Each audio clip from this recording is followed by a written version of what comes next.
O blessed Saint Joseph, your ears heard the voice of God calling you to hope for what you could not understand.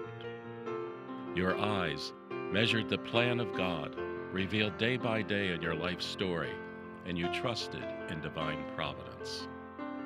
Your hands worked in wood and fashioned new creation in the image of the one who first created.